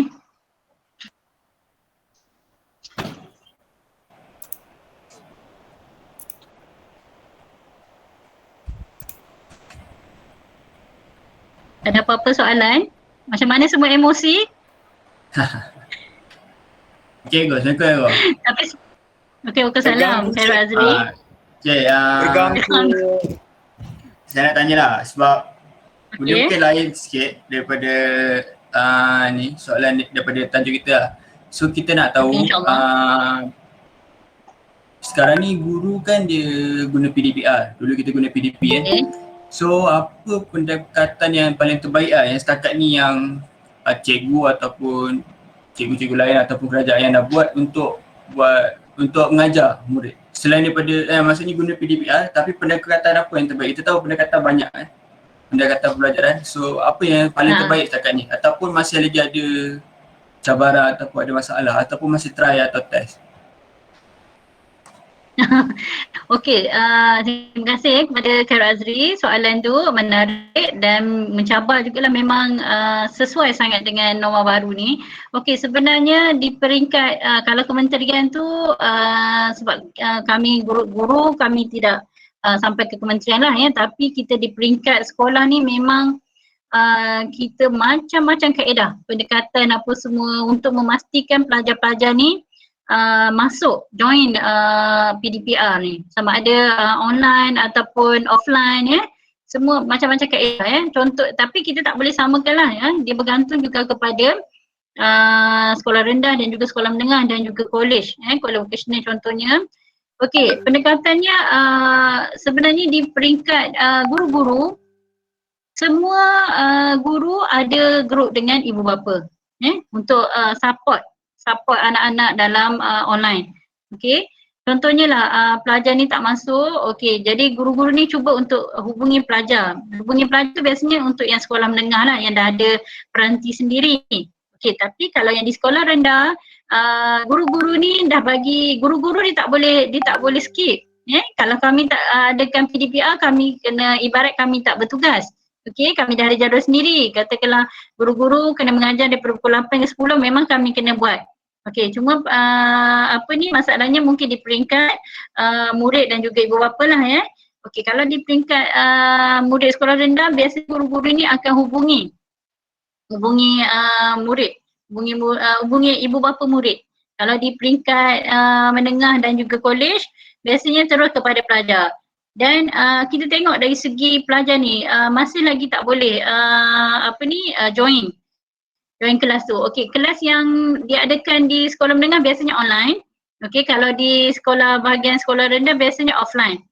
Okey, biasanya dia akan bagi dalam edaran group grup WhatsApp, grup ibu bapa tu, okey hari ni cikgu-cikgu minta anak-anak semua buka muka surat 47, okey jawab tu.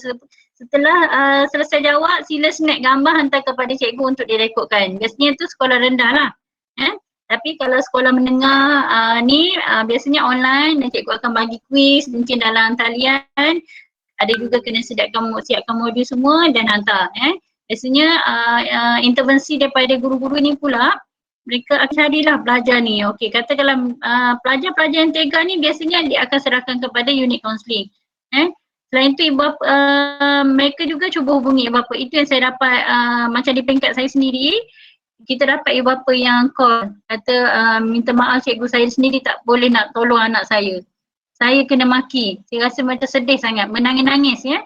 Itu di peringkat ibu bapa lah Okey, pendekatan banyak dan sentiasa cikgu-cikgu ni sentiasa cuba guna kaedah ni. Okey, tapi buat masa sekarang ni kalau di peringkat menengah ni memang yang saya kata tadi delima, akaun delima tu yang tu memang diwajibkan semua gunalah. Jadi pelajar-pelajar yang online tu memang kena guna akaun delima. Okey, akaun delima tu untuk masuk ke Google Meet yang diadakan Google Teams. Dalam team tu kat situ lah kita boleh kenal pasti. Okey, kalau kehadiran pelajar semua ada dalam tu. Ibu bapa pun boleh tengok link tu sebagai public.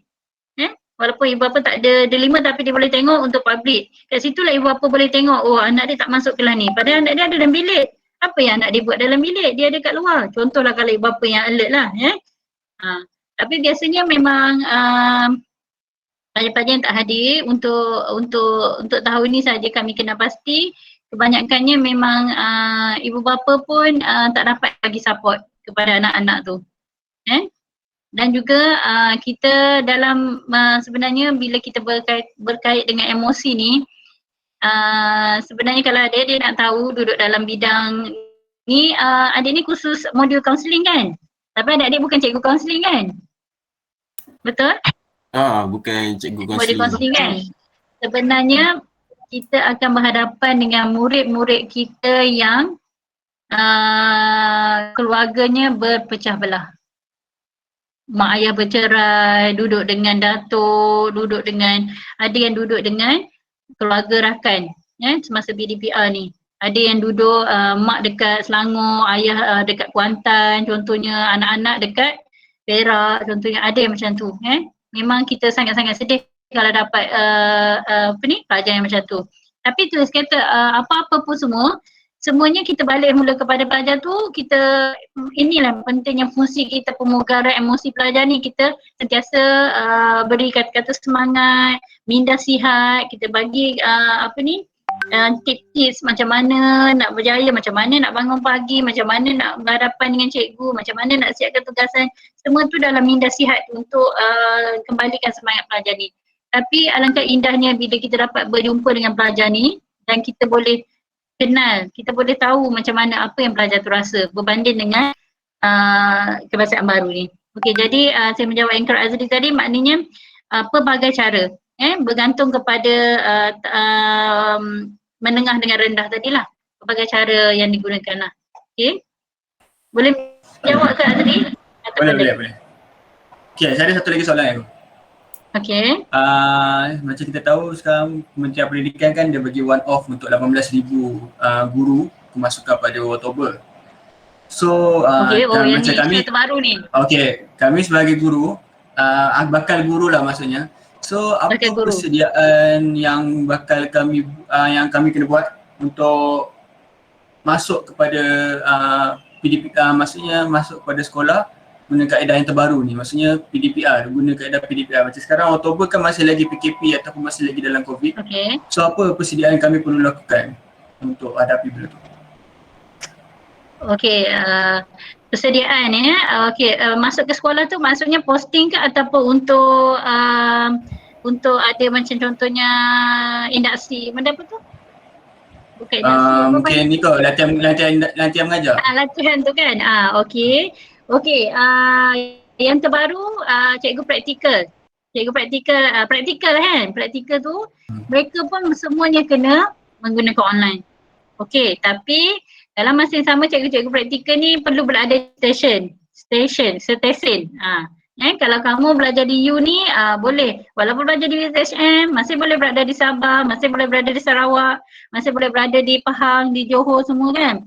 Tapi bila kamu sudah jadi cikgu ataupun cikgu praktikal, kamu perlu berada di stesen. Di stesen tu apa yang dimaksudkan stesen tu? Bukan stesen apa semua ya.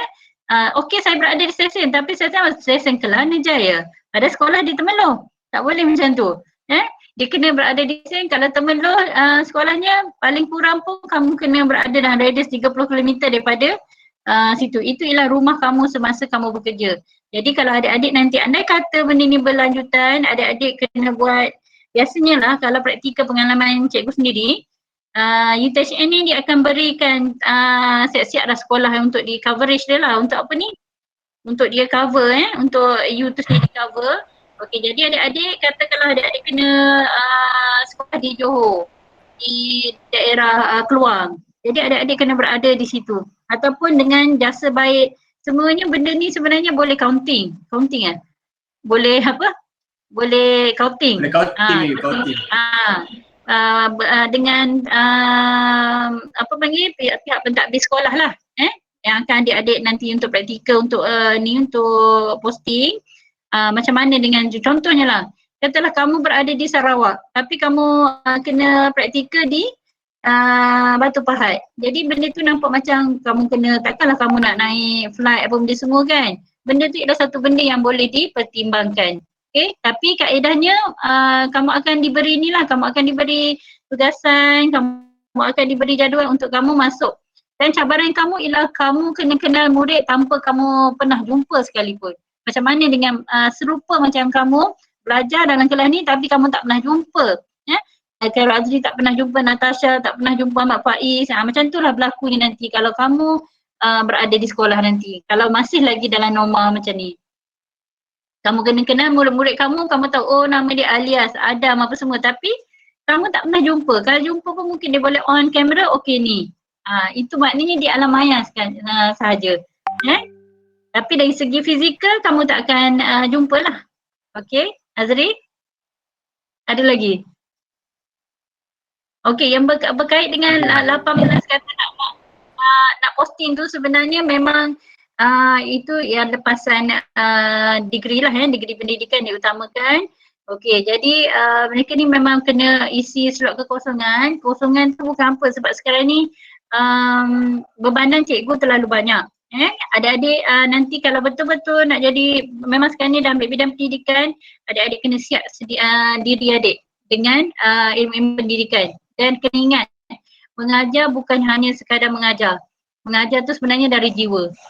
Okey, pelbagai macam ni katakanlah semua ni ada 30 orang ni, 30 ni bukan setiap orang tu sama, pendekatan lain-lain. Tetapi apa yang betul-betul sampai ialah jiwa kita sampai kepada pelajar. Bukan yang katakanlah kita ajar ABC, Faiz ajar ABC, Lokman ajar ABC. Tapi apa yang pelajar terdapat ialah jiwa kita sebenarnya. Jiwa kita. Kalau betul kita betul-betul masuk dalam ABC tu, kita masuk dalam jiwa pelajar, emosi pelajar tu, maka berjayalah kita sebagai guru. Tapi kalau kita memandang, okey aku hari ni belajar ABC, murid semua kena tahu ABC tu. Kita beranggapan pelajar tu kena tahu je tapi kita tak tahu pun okey pelajar ni rupanya ABC tu dia baru nak sebut A, pelajar lain nak sebut B. Jadi dia terbantuk kat situ. Ya, kita akan kena pasti banyak-banyak jenis. Sebabnya anak-anak murid kita semua level lain-lain. Okey, jadi persiapkan dirilah adik-adik semua. InsyaAllah satu hari nanti walau apa pun norma yang akan nanti, tak tahulah norma ke apa benda yang akan keluar pula istilah lain nanti, adik-adik akan berhadapan dengan situasi yang adik-adik lalui. Kena sentiasa bersiap siaga, bersiap sedia. Okey, zaman cikgu dulu pernah lecturer cikgu beritahu, kamu posting nanti masa tu tahun pertama. Macam adik tahun pertama kan? Tahun pertama lecturer cikgu beritahu, kamu posting nanti bersiap sedia. Kamu akan berhadapan dengan satu, disiplin pelajar. Kamu akan jumpa pelajar yang daripada keluarga yang tak tahu siapa mak ayah dia. kamu akan jumpa daripada pelajar yang anak hasil rumah mana. Contoh maaflah kalau cikgu ada tersentuh, tapi anggaplah ini secara educated pendidikan kamu akan berjumpa dengan ayah yang masuk kena hukum gantung. Mana memang pencara cikgu itu dah beri kita gambaran 5 tahun akan datang. Macam mana kita posting. Rupanya bila kita dah berada dalam pendidikan ni 15 tahun macam cikgu, rupanya lebih daripada apa yang digambarkan. Jadi kena sentiasa bersiap sedia. Okey, itu saja.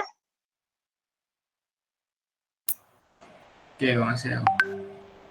Baik, untuk soalan terakhir cikgu. Ada Nicholas bertanya, selamat pagi cikgu, apa pendapat cikgu mengenai pemalsuan UPSR dan pembatalan PT3 untuk tahun ini? Adakah ia sedikit sebanyak mengganggu proses kemasukan pelajar ke sekolah rendah dan kemasukan pelajar ke kolej vokasional? Adakah ia akan memberi kesan perkembangan pelajar masa kini? Okey, saya menjawab. Yang ni soalan ni menarik sebab saya memang daripada Mansur tu memang saya follow rapat. Dan saya study apa itu PKSK. Adik-adik mungkin tak pernah dengar, ada yang dah dengar PKSK. Penilaian khas khusus untuk sekolah khas. Penilaian khusus untuk sekolah khusus. Sekolah khusus tu antaranya kolej vokasional tadi lah. Kolej vokasional, MRS, Batak Tentera, sekolah penuh, sekolah agama. Itu sekolah khusus.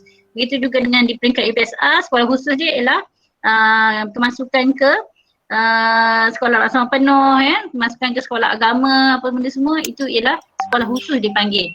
Bila dimansuhkan, okey, pertama sekali yang saya dengar masa kebetulan masa mansuh tu, saya tak boleh cakap cepat sebab anak saya dalam bilik dia dengar. Dia antara batch pertama UPSR yang tak ada UPSR. Semasa PDPR sebelum disebut mansuh tu, dia stres sangat duduk dalam bilik belajar apa semua. Bila dengar sahaja kerajaan umumkan UPSR dimansuhkan, dia terus keluar daripada bilik panjat pokok. Keluar daripada bilik, dia main dengan adik, dia main bola. Jadi nampak tak macam mana emosi tu. Sebenarnya pelajar-pelajar kita ni pun, kita lebih stres bila kita tahu ada satu ujian yang akan kita hadapi. Jadi bagi orang yang normal, yang positif macam kita semua, bila kita tahu nak PSA, kita akan struggle. Kita akan ni. Jadi bila berhadapan pula dengan pelajar yang dia tahu dia tak ada PSA, dia tahu dia tak ada exam, dia akan rasa gembira. Oh, banyak masa dia boleh free, kepala dia pun dah boleh ni dah boleh tak ada stres sangat. Okey. Tapi untuk penilaian tu di peringkat kementerian pula, biasanya akan ada satu kaedah penilaian di peringkat dalaman sekolah itu sendiri, dan juga dipanggil tahun lepas saja kita dah buat PKSK, penilaian khusus Jadi pelajar-pelajar yang mohon untuk kalau sekolah menengah harian biasa daripada UPSR tu tak ada masalah. Tapi kalau dia twist nak pergi ke sekolah lain, dia perlu mohon. Okey, permohonan semua online. Okey, kemudian akan ada satu tarikh untuk penilaian khusus tu. Itu yang dipanggil PKSK tu. Ke sekolah khas tu. Okey, jadi pelajar-pelajar ni akan jawab soalan-soalan tu, ada 4 kriteria, 4 jenis lah Ada bertulis, ada interview apa semua. Jadi bila lulus barulah pelajar tu layak untuk ke sekolah-sekolah yang ditetapkan. Okey, di peringkat sekolah pula, katakanlah sekolah laksamana penuh. Okey, apabila mereka dapat je nama daripada kementerian yang mohon online tu, okey, pelajar ni dah lulus ujian PKSK tu, mereka dapat nama. Katakanlah Ahmad Faiz, Suraya, Lokman dapat. Jadi di peringkat sekolah tu sendiri akan buat interview lagi. Jadi nak tak nak anak-anak ni memang kena struggle jugalah Cuma bila ada UPSR tu, nak masuk ke adik-adik dulu mungkin yang pernah lalui nak masuk ke sekolah laksamana penuh masa form 1 tu ada ujian kan. Begitu juga dengan sekarang. Cuma sekarang ni mereka ialah satu generasi yang tak ada UPSR. Tak ada PT3. Kalau dulu yang tak ada PT3 tu ialah pelajar-pelajar kemahiran. Yang berada pada tingkatan 1, 2, 3 tu dia memang tak ambil exam, dia cuma belajar kemahiran dan dia tak ada PT3. Tapi sekarang ni semua orang pun tak ada PT3. Jadi sama level je semua Yang beza je nanti ialah Dekat situ nanti penting ialah peranan minat, ujian minat kerjaya. Yang itu akan dilakukan psikometri oleh guru-guru kaunseling di sekolah menengah, guru-guru kaunseling di sekolah rendah akan ada ujian psikometrik. Ujian itu nanti akan menentukan minat pelajar tu. Kalau dia minat pergi kepada bidang pendidikan, bidang teknologi, bidang dia pergi minat kepada, dia ni lebih kepada kesenian, itu yang menentukan pelajar tu sebenarnya. Yang tu antara yang boleh dibantulah. Okay, jadi tak ada masalah. Sebenarnya bila tak ada PSR ataupun PT3 tak ada masalah. Sebab kerajaan sentiasa ada SOP, ada dah benda. Yang ni memang adik-adik kalau nanti duduk di belajar nanti akan dipostingkan nanti adik-adik kena alert. Apa itu KSK, bila tak ada di PSR, dah tentu dah. Kerajaan ni bukan biasanya kalau kita punya Menteri Pendidikan tu umum tu sebenarnya dia dah ada kaedah dia. Dia bukannya macam ni, contohnya lah katakanlah cikgu lecturer kamu. Dia kata okey hari ni tak ada kelas. Sedangkan patutnya hari ni tak ada test. Sedangkan kamu kena test hari ni kan, rupanya test tu akan dibuat hari esok. Macam juga kementerian, bila diumumkan tak ada tu, rupanya ada kaedah lain yang dia buat, yang dia telah sediakan. Okay? Itu saja. Siapa tanya tadi? Nicholas ya? Yang tadi kan ni Nicholas. Cikgu, ni last, memang last betul cikgu. Pendek Okay, ada last lagi ya? Dia tanya dari Muhammad Mursyid. Dia tanya sekarang ramai pelajar lebih memilih kerja daripada belajar. Okey, macam mana kita nak tarik minat pelajar tu untuk masuk ke dalam kelas? Okey ni terima kasih Mursyid. Okey ni lebih kepada minat pelajar tu lah ya. Kenapa dia bekerja? Biasanya katakanlah Lokman, kenapa awak bekerja Lokman? Cari duit cikgu. Sedangkan apa dia? Cari duit. Okey, kenapa Zaim bekerja? Biasanya kalau sepatutnya dalam tempoh kamu katakanlah pelajar tu tingkatan 4, tingkatan 5, kenapa kamu berpilih untuk bekerja? Sedangkan waktu itu ialah waktu kamu belajar kan? Sebenarnya itu ialah pilihan pelajar tu sendiri bergantung kepada latar belakang keluarga mereka. Sebab contohnya lah macam saya golongan T20, suami saya cikgu, kita tak akan benarkan. Kenapa nak kerja sedangkan cikgu kita boleh sediakan semua? Dan kenapa pelajar tu bekerja? Okay, saya bagi contoh klien saya, satu orang pelajar, Kuala Vocational Temeloh lah. Mula-mula PDPR dia mesej, cikgu saya minta maaf sangat saya tak dapat join PDPR ni. Kenapa? Sebab saya perlu bekerja. Kenapa awak kena bekerja? Sebab kalau saya tak bekerja, saya tak ada duit nak makan. Rupanya bila cikgu cek balik latar belakangnya, dia ialah anak angkat. Anak angkat, kemudian dia dibesarkan oleh keluarga angkat tu, ibu angkat dia meninggal. Ibu angkat meninggal dan dia duduk bersama dengan ayah angkat. Ayah angkat dia pula dalam keadaan uzur. Bila seorang suami isteri yang tak ada anak, ambil anak angkat dan berumur, dan ayah tu uzur. Jadi macam mana dia tak ada adik-adik lain sebab keluarga angkat dia memang tak ada anak. Okey, jadi tak nak dia kena bekerja. Okey, jadi cikgu maklumkanlah kata Faiz. Okey, macam ni Faiz kata. Tapi bukan Faiz lah ya. Faiz, cikgu dah maklum tapi sebagai budi bicara boleh tak kalau Faiz maklumkan kepada cikgu yang mengajar tu dan cikgu backup lah. Mana cikgu ada apa semua ni dan memang betul. Setiap kali dia kerja tu memang dia tunjuk. Kerja dia mungkin ada tak terfikir kerja dia ialah meracun, menebas, kita kerja kampung sebab memang ayah dia duduk di kampung. Yang sungguh cikgu rasa macam tersentuh sangat. Sebabnya nak letak dia anak yatim, sebenarnya dia sendiri maaf cakap dia sendiri tahu dia tu ada ayah ke tak ada. Ada mak ayah ke tak ada. Sebab yang dia tahu dia dibesarkan oleh keluarga angkat. Itu sebenarnya nak jadi cikgu ni sebenarnya emosi kita ni memang kena terlalu dekat. Kita kena empati sangat dengan anak murid kita. Empati bukan simpati Kalau cikgu simpati lama dah cikgu ambil dia, cikgu beri dia makan tu cikgu simpati. Tapi empati tu ialah cikgu cuba selami apa yang dia rasa. Okey? Itu kenapa dia milih untuk bekerja apa semua. Okey. Itu ialah pilihan sendiri dan juga benda tu sangat berkait rapat dengan kehidupan dia. Okey, kenapa awak milih untuk tidak belajar? rupanya pilih untuk tidak belajar sebab dia kata lagi syok main game. Main game pun semua dah sampai pukul subuh main. Tiba-tiba pukul 8 nak kena kelas. Memang mengantuk lah. Kan? Main game tu tiada ada yang sampai peringkat apa-apa semua. Cikgu pun tak tahu sebab tak pernah terlibat dengan game. Cikgu rasa kamu ni pun mana ada yang kursi sedap-sedap tu sendiri mau ingat lah ya. Yang main game tu. Jadi sebagai orang yang level, cikgu rasa kamu ni cendekiawan lah. Orang yang cik pandai ni kena tahu kenapa benda tu. Sebab game WHO dah menyatakan bahawa game ni ialah satu penyakit. Orang yang terlibat dengan main game yang keterlaluan ialah satu penyakit. Penyakit tu macam mana? Penyakit tu ialah sama macam darah tinggi, kencing manis tu semua. Perlu diubat. Jadi kalau kita sedar macam tu, benda ni akan menjadi barah. Penyakit ni kalau sikit-sikit katakanlah kita sakit perut biasa, sakit perut je, tapi benda ni bila berlarutan rupanya cek sakit perut ni disebabkan oleh kanser, dia dah jadi kanser. Jadi adik-adik semua ni lah kalau kita terlibat dengan tu, jadi kita kena fikir sebab kita orang yang boleh berfikir. Game ni rupanya satu penyakit bagi kita, jadi kita kena pandai lah. Tapi alhamdulillah pagi ni daripada Sabah pun, daripada Sarawak, daripada semua pukul 8 pagi dah boleh ada ni, kayaknya kamu normal. Cikgu sebenarnya bila pemugaran ni lebih kepada modul yang KPM bagi, tapi kalau cakap mengenai